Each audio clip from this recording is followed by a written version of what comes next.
Papa, c'est pas la première fois que vous êtes au Congo, hein. C'est pas la première fois. Mais bizarrement, je ne vous vois pas à Kin, je vous vois à Lubumbashi. Vous avez été à Lubumbashi? Oui, oui. Et je vous vois, c'est comme si vous avez été dans une retraite, dans un moment de prière, vous êtes allé chercher Dieu. Et vous êtes même allé vers certains hommes de Dieu pour qu'ils prient pour vous. Et quand vous êtes rentré, vous avez comme l'impression que les choses ont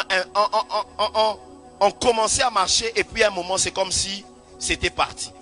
Mais Dieu est en train de me dire que cette fois-ci, vous êtes en train de prendre un envol sans connaître de recul. Parce que Dieu me dit le sacrifice que vous avez consenti et que vous avez eu à effectuer, Dieu me dit qu'il vient d'accepter de vous récompenser, non pas à cause de ce que vous venez de faire, mais à cause de ce que vous avez fait. Mais la grâce de l'exaucement qu'il y a dans cette retraite est en train d'emmener vers vous ces choses. Papa, viens, je vais te dire quelque chose de près.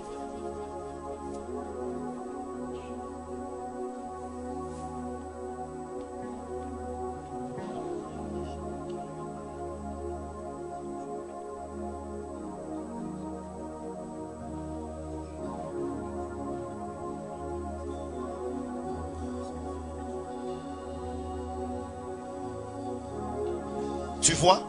Et Dieu me dit qu'alors que tu es en train de partir d'ici,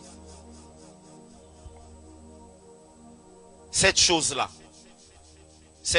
Dieu vient de l'arrêter. Et le Seigneur me dit qu'à partir d'aujourd'hui, il vient d'enlever tout ce qu'on pouvait vouloir vous coller. Mais je suis en train d'aimer ce que je suis en train de voir parce que la porte qui vient de s'ouvrir, c'est par rapport à ce que je venais de dire ici. Il y a des choses, même quand elles arrivent, en réalité, Dieu est en train d'extraire le jus parce que nous devons répondre aux besoins de toute une nation. Et Dieu me dit, non seulement vous répondrez aux besoins d'une nation, mais Dieu va vous emmener dans les nations comme ça parce que quand vous avez eu à être là à Lubumbashi, il y a des hommes de Dieu qui ont eu à vous dire des choses et à libérer des paroles. Le Seigneur me dit que toutes ces paroles-là sont en train de trouver leur accomplissement ce soir. J'ai envie de dire à quelqu'un, toutes les prophéties que tu avais déjà reçues,